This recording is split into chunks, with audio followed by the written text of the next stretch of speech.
കഴിഞ്ഞ 148-ാമത്തെ എപ്പിസോഡിൽ 128-ാമത്തെ മാർപ്പാപ്പ മരീനസ് രണ്ടാമൻ മാർപ്പാപ്പയുടെ കാലഘട്ടമാണ് ചർച്ച ചെയ്തത്. ഇന്ന് 149-ാമത്തെ എപ്പിസോഡിൽ 129-ാമത്തെ മാർപ്പാപ്പ അഗാപ്പീത്തസ് രണ്ടാമൻ അദ്ദേഹത്തിൻ്റെ കാലഘട്ടമാണ് ചർച്ച ചെയ്യുന്നത്. അദ്ദേഹം 946 മുതൽ 955 വരെ 9 വർഷക്കാലം മാർപ്പാപ്പയായിരുന്നു. പക്ഷെ 9 വർഷം കിട്ടിയിട്ടും അദ്ദേഹത്തിന് കാര്യമായൊന്നും ചെയ്യാൻ പറ്റിയില്ല എന്നുള്ളതാണ് ആ മാർപ്പാപ്പയെ പറ്റി ചരിത്രകാരന്മാരുടെ വിശകലനം. അദ്ദേഹം റോമിൽ ജനിച്ചു വളർന്ന മാർപ്പാപ്പയാണ്. 946 മെയ് 10-നാണ് മാർപ്പാപ്പയെ തിരഞ്ഞെടുത്തത്. അദ്ദേഹം ആൽബറിക് രാജാവിൻ്റെ സപ്പോർട്ടോടുകൂടി മാർപ്പാപ്പയായ ആളാണ്, നോമിനി എന്ന് പറയുന്ന. പക്ഷേ രാജാവിൻ്റെ സപ്പോർട്ടോടുകൂടിയാണ് വന്നതെങ്കിലും അദ്ദേഹം വളരെ വിശുദ്ധിയുള്ള ഒരു ജീവിതം നയിച്ച ഒരു മാർപ്പാപ്പയാണ്. അദ്ദേഹം അച്ഛന്മാരെയൊക്കെ ഓർഗനൈസ് ചെയ്ത് അവരുടെ ദൈനംദിന ജീവിതം കുറച്ചുകൂടി മെച്ചപ്പെടുത്താനായി ശ്രമിച്ചു. അദ്ദേഹത്തിൻ്റെ കാലത്തെ ഏറ്റവും വലിയൊരു വിജയം ഡെൻമാർക്കിലെ രാജാവ് ഹറോൾഡ് അദ്ദേഹത്തെ ക്രിസ്തുമതത്തിൽ കൊണ്ടുവരാൻ പറ്റി എന്നുള്ളതാണ്. സ്വീഡൻ കത്തോലിക്കാ സഭ വന്നു. 2 മാർപ്പാപ്പയുടെ മുമ്പ് നോർവേ കത്തോലിക്കാ സഭയിലേക്ക് വന്നു. പക്ഷേ അതിൻ്റെ തെക്കുള്ള ഡെൻമാർക്ക് ജർമ്മനിയുടെയും സ്കാൻഡിനേവിയൻ കൺട്രീസിൻ്റെയും ഇടയ്ക്ക് മാറി നിന്നു. അപ്പോൾ ഡെൻമാർക്കിൽ നിന്ന് ഹറോൾഡോട് വന്നതോടുകൂടി നോർവേ, സ്വീഡൻ, ഡെൻമാർക്ക് എന്ന 3 സ്കാൻഡിനേവിയൻ കൺട്രീസും കത്തോലിക്കാ സഭയിലെത്തി എന്നുള്ളത് വലിയ സന്തോഷകരമായ ഒന്നാണ്. ഹറോൾഡ് പിന്നെ നോർമണ്ടിയിലെ രാജാവും ഇംഗ്ലണ്ടിൽ വന്ന ഡാനിഷ് രാജാക്കന്മാരുടെയും കൂട്ടശ്രമഫലമായി അവസാനം നോർമൻ വംശജരായ വില്യം ഓഫ് നോർമണ്ടിയിലൂടെ ഇംഗ്ലീഷ് രാജവംശം തന്നെ ആ കൂട്ടത്തിലെത്തിച്ചേർന്നു എന്നുള്ളത് ചരിത്രത്തിലെ രസകരമായൊരു സംഭവമാണ്. പിന്നെ അദ്ദേഹം ചെയ്തത് ഈ ഇറ്റലിയിൽ വലിയ പ്രശ്നങ്ങളായിരുന്നു. വിവിധ രാജകുമാരന്മാർ തമ്മിൽ തർക്കം, പ്രഭുക്കന്മാർ തമ്മിൽ തർക്കം. അതുകൊണ്ട് മാർപ്പാപ്പ ഓട്ടോവൺ ചക്രവർത്തിയോട് പറഞ്ഞു, ഇവിടുത്തെ ഭൂപ്രഭുക്കന്മാരും ചെറിയ രാജാക്കന്മാരുടെ സഭയുടെ ജീവിതം ദുസ്സഹമാക്കുകയാണ്, അങ്ങ് ഇതൊന്ന് സഹായിച്ചു തരണമെന്ന് പറഞ്ഞു. ഓട്ടോ സൈന്യമായിട്ട് വന്ന് തർക്കത്തിലിരിക്കുന്ന 3 ഗ്രൂപ്പിനെ വിളിച്ചു വരുത്തിയിട്ട് പറഞ്ഞു, ഇവിടെ സഭാകാര്യത്തിൽ ഇടപെടുകയും വല്ലാത്ത കുഴപ്പമുണ്ടാക്കുകയും ചെയ്താൽ 3 ഗ്രൂപ്പിനെയും ഞാൻ നാട് കടത്തുമെന്ന് പറഞ്ഞു. മര്യാദയ്ക്ക് ജീവിച്ചോണമെന്ന് പറഞ്ഞു. അതോടുകൂടി 3 ഗ്രൂപ്പും ശാന്തമാവുകയും സഭയിലൊരു ശാന്തത കൊണ്ടുവരാൻ പറ്റുകയും ചെയ്തു. 955 ഡിസംബറിൽ അദ്ദേഹം കാലയവനിക്കുള്ളിൽ മറഞ്ഞു. 9 കൊല്ലം ഭരണം കിട്ടിയിട്ടും കാര്യമായ അച്ചീവ്മെൻറ്റ്സ് അദ്ദേഹത്തിന് കിട്ടിയില്ല. അദ്ദേഹം ആൽബറിക് രാജാവിൻ്റെ ഒരു അസിസ്റ്റൻ്റായി അങ്ങ് ഭരിച്ചുകൊണ്ട് പോയി എന്നുള്ളതാണ്. ബൈസാനിലെ ചക്രവർത്തി കോൺസ്റ്റന്റൈൻ 7-മനായിരുന്നു. പൊർഫിറോ ജെൻഡീസ് എന്ന് പറയുന്ന 941 മുതൽ 952 വരെ. ലോകചരിത്രത്തിൽ ശ്രദ്ധേയമായിട്ടുള്ള ചില സംഭവങ്ങൾ ഈ കാലഘട്ടത്തിൽ ഉണ്ടായിട്ടുള്ളതാണ്. 950 ഈസ്റ്റേൺ റോമൻ എംപയർ അവർ റഷ്യയുടെ അസിസ്റ്റൻസ് ചോദിച്ചു. അതെന്തിനാണെന്ന് വെച്ചാൽ ഈ ബൾഗേറിയൻ രാജാക്കന്മാർ ബാൾക്കൻ പെനിൻസുല മുഴുവൻ പിടിച്ചടക്കാനായിട്ട് ഒരു ശ്രമം ഉണ്ടായി. ഗ്രീസ് ഉൾപ്പെടെയുള്ള യൂഗ്ലോസ്ലേവിയൻ ഏരിയസ് പിടിച്ചടക്കാൻ. അങ്ങനെ ബൾഗേറിയയ്ക്ക് ഈസ്റ്റേൺ യൂറോപ്പ് മുഴുവൻ കിട്ടുകയാണെങ്കിൽ, ബാൾക്കൻ പെനിൻസുല മുഴുവൻ കിട്ടുകയാണെങ്കിൽ റോമിനെ ഏത് സമയത്ത് അവർക്ക് ഭീഷണിപ്പെടുത്താൻ പറ്റും. അതുകൊണ്ട് ബൈസാനിയൻ എംപയർ അന്ന് ചക്രവർത്തി റഷ്യക്കാരുടെ സഹായം തേടി. റഷ്യക്കാർ ബൾഗേറിയൻസിനോട് പറഞ്ഞു, നിങ്ങൾ തെക്കോട്ട് സൈന്യത്തെ കൊണ്ടുപോയാൽ ആ സമയം ഞങ്ങൾ വടക്ക് നിന്ന് ബൾഗേറിയ പിടിച്ചടക്കാനായിട്ട് വരുമെന്ന് പറഞ്ഞു. അതോടെ ബൾഗേറിയ പേടിച്ചു പോയി. ബൾഗേറിയ പറഞ്ഞില്ല, ഞങ്ങളിനി പുറത്തോട്ടില്ല എന്ന് പറഞ്ഞു. അങ്ങനെ ബൾഗേറിയ അനുസരിപ്പിക്കാൻ മാർപ്പാപ്പയ്ക്ക് കഴിഞ്ഞു. 954 നമ്മുടെ യോർക്കിലെ കിങ് ആയിരുന്ന ഡാമനെ രാജ്യത്തു നിന്ന് പുറത്താക്കിയിട്ട് ആ രാജ്യം ഇംഗ്ലണ്ടിലെ രാജാവ് ടേക്ക് ഓവർ ചെയ്തു. അതുപോലെ തന്നെ ഓഗ്ബർഗ് കത്തീഡ്രൽ എന്ന പ്രസിദ്ധമായ കത്തീഡ്രൽ അത് പണിഞ്ഞ് പൂർത്തിയാക്കിയത് 954. ഇത്രയുമാണ് ശ്രദ്ധേയമായ വേൾഡ് ചരിത്രത്തിലെ പ്രധാന കാര്യങ്ങൾ. ക്രിസ്ത്യൻ ചരിത്രത്തിൽ 948 എൻസഡീൻ അബേ എന്ന് പറയുന്ന സ്വിറ്റ്സർലൻഡിലെ പ്രസിദ്ധമായ അബേ, ഇപ്പോൾ നിലനിൽക്കുന്ന അബേ പണിഞ്ഞുണ്ടാക്കി, വലിയ പള്ളി പണിഞ്ഞുണ്ടാക്കി. 948 മജ്യാറുകളുടെ രാജാവ് ക്രിസ്തു മതത്തിലേക്ക് വന്നു. ഇതൊരു അത്ഭുതം എന്ന് പറയേണ്ട ഒരു സംഭവമാണ്. മജ്യാഴ്സ് വന്ന് അതിന് മുമ്പുള്ള ബൾഗേറിയ ആക്രമിക്കുന്നു, ജർമ്മനിയെ ആക്രമിക്കുന്നു, 4 സൈഡിലും ആക്രമിച്ച് വല്ലാത്ത പ്രശ്നമാണ്.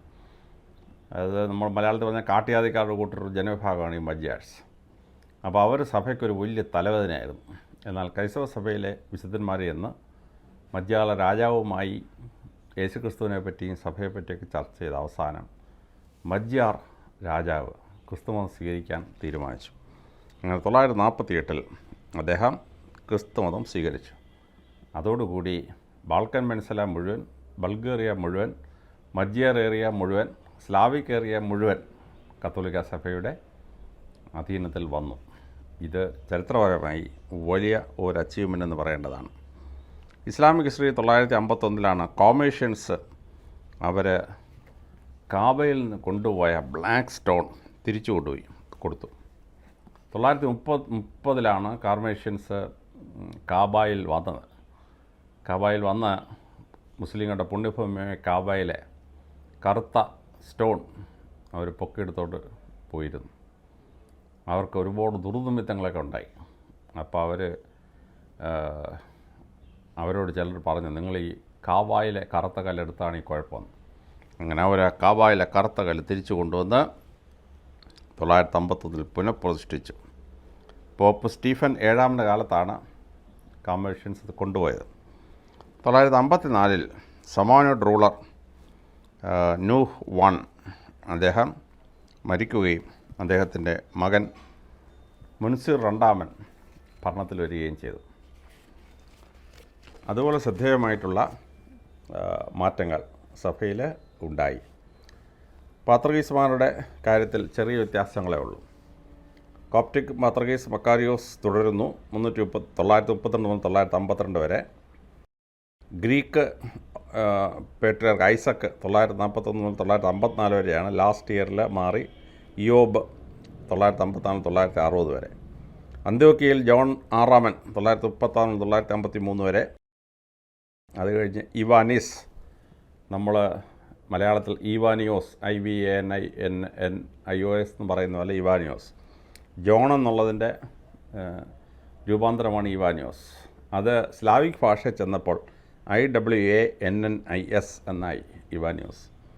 അങ്ങനെ ഇവാനിസ് 2 954 957 വരെ പാത്രീസായി.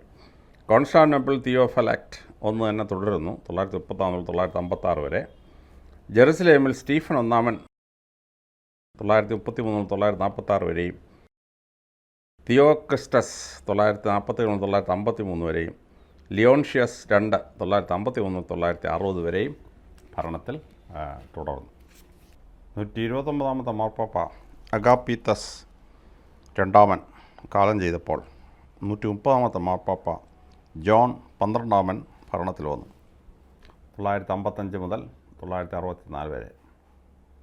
റോമാസഭയിലെ 10 ഏറ്റവും മോശമായ മാർപ്പാപ്പമാരുടെ ലിസ്റ്റ് എടുക്കുമ്പോൾ അതിൽ വരുന്ന ഒരു മാർപ്പാപ്പയാണ് ഈ മാർപ്പാപ്പ. ദ വർസ്റ്റ് 10 എന്ന് വിളിക്കപ്പെടുന്ന മോശപ്പെട്ട 10 ഉൾപ്പെട്ട ഒരാളാണ്. ചരിത്രം പറയുകയായതുകൊണ്ട് അദ്ദേഹത്തിൻ്റെ കാര്യം പറയാതിരിക്കാൻ പറ്റാത്തതുകൊണ്ട് മാത്രം ഞാൻ പറയുകയാണ്. കത്തോലിക്കനെ എനിക്കത് പറയാൻ ഇച്ചിരി മനപ്രയാസമുള്ള സംഭവങ്ങളാണ്. അദ്ദേഹം റോമാക്കാരനാണ്. റോമയിൽ ജനിച്ചു വളർന്ന ആളാണ്. അദ്ദേഹം 955 ഡിസംബർ 16 മാർപ്പാപ്പയായി.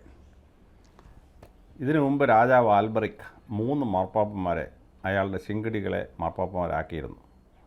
4മതായിട്ട് അദ്ദേഹം സ്വന്തം മോനെ തന്നെ മാർപ്പാപ്പയാക്കാൻ തീരുമാനിച്ചു. അങ്ങനെയാണ് സ്വന്തം മോൻ മാർപ്പാപ്പയായി. അദ്ദേഹമാണ് ജോൺ 12. അദ്ദേഹം 954 മരിച്ചു. മരിക്കുമ്പോൾ അദ്ദേഹം എല്ലാ പ്രഭുക്കന്മാരെയും സേനാനായകന്മാരെ വിളിച്ച് പറഞ്ഞു, ഞാൻ മരിക്കാൻ പോവാണ് മിക്കവാറും. എനിക്ക് ശേഷം എൻ്റെ മൂത്ത മോൻ എൻ്റെ പിന്നാലെ രാജാവാകണം, 2മത്തെ മോൻ മാർപ്പാപ്പയാവണം. അവർ പറഞ്ഞു എല്ലാം റെഡിയെന്ന് പറഞ്ഞു. 954 ആൽബറിക്ക് മരിച്ചു. പിറ്റേ വർഷം മാർപ്പാപ്പ മരിച്ചു. മാർപ്പാപ്പ മരിച്ചപ്പോൾ മരിച്ചുപോയ രാജാവിൻ്റെ ആഗ്രഹപ്രകാരം അദ്ദേഹത്തിൻ്റെ മകനെ മാർപ്പാപ്പയാക്കി. അപ്പോൾ ഈ ആൽബർക്കിൻ്റെ അമ്മ മൊറോസിയോയുടെ കാലത്ത് ആ കുടുംബത്തിൽ നിന്ന് 2 മാർപ്പാപ്പമാർ വന്നിട്ടുണ്ട്, ഒരു പാത്രീസം വന്നിട്ടുണ്ട്. അത് കഴിഞ്ഞാണ് സ്വന്തം മോനെ മാർപ്പാപ്പ ആക്കിയത്. അദ്ദേഹമാണ് ഈ ഹോളി റോമൻ എംപയറിനെ പുനഃസൃഷ്ടി ചെയ്യുന്നു എന്നുള്ള വ്യാജേന അദ്ദേഹം ഓട്ടോ രാജാവിനെ വാഴിച്ചത്, കിരീടം വെച്ചു കൊടുത്തത് ഈ രാജാവാണ്, ഈ മാർപ്പാപ്പയാണ്. പക്ഷേ താൻ കിരീടം വെച്ചു കൊടുത്ത ഓട്ടോ അവസാനം ഈ മാർപ്പാപ്പയെ പുറത്താക്കാൻ കൂട്ടുനിന്നു എന്നുള്ളത് ചരിത്രത്തിലെ വലിയ വിധി വൈപരീത്യങ്ങളിൽ ഒന്നാണ്. അത് കഴിഞ്ഞ് അദ്ദേഹം ഈ പല പല ബിഷപ്രിക്സിനെയും സൃഷ്ടിക്കാനും പുതിയ രൂപതകൾ ഉണ്ടാക്കാനുമൊക്കെ ചക്രവർത്തി ലിസ്റ്റ് കൊടുക്കും. അതനുസരിച്ച് രൂപതകളെ ഫോം ചെയ്യാൻ മാർപ്പാപ്പ നിർബന്ധിതനായി. അദ്ദേഹം ഭരണത്തിൽ വന്ന് കുറച്ച് കഴിഞ്ഞപ്പോഴേക്കും അദ്ദേഹത്തിൻ്റെ ഭരണത്തെ dark age of Catholic church എന്ന് വിളിക്കാൻ തുടങ്ങി. മരിച്ചു കഴിഞ്ഞ് പിന്നെയും ആ വിളി തുടർന്നു എന്നുള്ളതാണ്. ഈ സമയമായപ്പോൾ നമ്മുടെ ബെറേഞ്ചർ എന്ന് പറയുന്ന ഇറ്റലിയിലെ രാജാവ്, അദ്ദേഹം ആൽബർക്കിൻ്റെ മോനാണ്. അതായത് ബെറേഞ്ചർ എന്ന് പറയുന്നത് മാർപ്പാപ്പ ജോൺ 12 സഹോദരനാണ്, ചേട്ടനും അനിയനുമാണ്. അപ്പോൾ ആൽബർക്കിൻ്റെ മകൻ ബെറേഞ്ചർ അദ്ദേഹം എന്ത് ചെയ്തു? അദ്ദേഹം പേപ്പൽ സ്റ്റേറ്റ്സിനെ ആക്രമിച്ചു. അദ്ദേഹം പറഞ്ഞ മാർപ്പാപ്പയ്ക്ക് ഇങ്ങനെ സ്വന്തമായി രാജ്യം ഉണ്ടാവാനൊന്നും പാടില്ല. അപ്പോൾ ഇറ്റലിയുടെ മാപ്പ് വായിച്ചാൽ മനസ്സിലാവും, അതിൻ്റെ നടുഭാഗം മുഴുവൻ മാർപ്പാപ്പയുടെ രാജ്യമാണ്. അതിന് തെക്കൊരു രാജ്യം, വടക്കുള്ള രാജ്യം വേറെ. അപ്പോൾ വടക്കുള്ള രാജ്യം ഹോളി റോമൻ എംപയറിൻ്റെ ഭാഗമായിരിക്കും, തെക്കുള്ള രാജ്യം വേറൊരു ലോക്കൽ കിങ് കാണും. അപ്പോൾ ഈ പേപ്പൽ സ്റ്റേറ്റ്സിനെ യൂണിഫൈ ചെയ്യുന്നതിന് വലിയൊരു ബുദ്ധിമുട്ടാണ്. ഇത് വേണ്ട എന്ന് പറഞ്ഞിട്ട് അദ്ദേഹം നടുക്കുള്ള ഭാഗങ്ങൾ കയറി ആക്രമിച്ചു, പരാജയപ്പെട്ടു. 1000 കൊല്ലം ഇങ്ങനെ പോയി. പിന്നീട് 1854 ഗാരിബാൾഡിയൻ മസീനി എന്ന 2 സ്വാതന്ത്ര്യസമര സേനാനായകന്മാർ ഒത്തുചേർന്ന് മാർപ്പാപ്പയുടെ പേപ്പൽ സ്റ്റേറ്റ്സ് ഇല്ലാതാക്കി ഇറ്റലിയെ മുഴുവൻ യൂണിഫൈ ചെയ്തു. ഓട്ടോൺ ബിസ്മാർക്ക് ജർമ്മനിയെ യൂണിഫൈ ചെയ്ത പോലെ യൂണിഫിക്കേഷൻ ഓഫ് ഇറ്റലി നടത്തി ഗാരിബാൾഡിയൻ മസീനി. അത് ഏകദേശം 1870 പൂർത്തീകരിച്ചിട്ട് അങ്ങനെയാണ് 1871 1-ാം കൺകോർഡാറ്റ് വെച്ചിട്ട് വത്തിക്കാന് ഒരു സ്വാതന്ത്ര്യം കൊടുക്കുന്ന അവസ്ഥ ഉണ്ടായത്. ഇതൊന്ന് 1000 കൊല്ലം അറ്റംപ്റ്റ് ചെയ്തു ഈ ബെറേങ്കർ. അദ്ദേഹം വത്തിക്കാൻ വന്ന് പിടിച്ചെടുത്ത് അദ്ദേഹം പേപ്പൽ സ്റ്റേറ്റ്സിനെ ഇല്ലാതാക്കാൻ ശ്രമിച്ചു. അപ്പോൾ മാർപ്പാപ്പ ഉടൻ തന്നെ ഓട്ടോയെ ഇൻഫോം ചെയ്തു.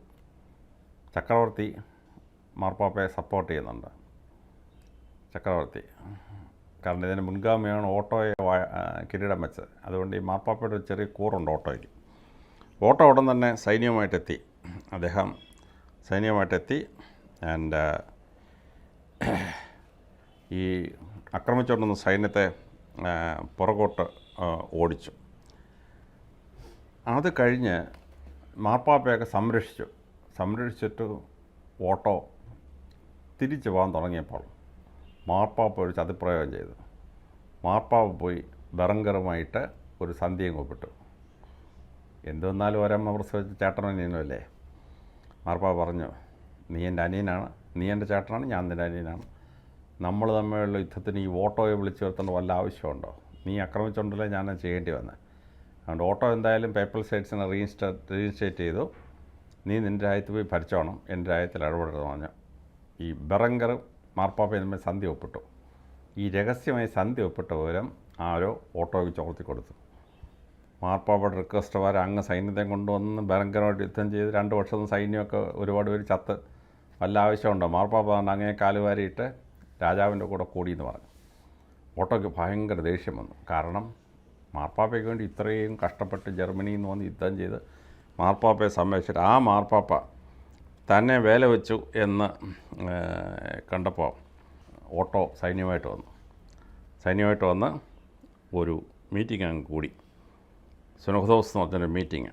എന്നിട്ട് ആ സുനഹദോസിൽ വെച്ചിട്ട് മാർപ്പാപ്പയെ പുറത്താക്കാനായിട്ട് ഓട്ടോ തീരുമാനിച്ചു.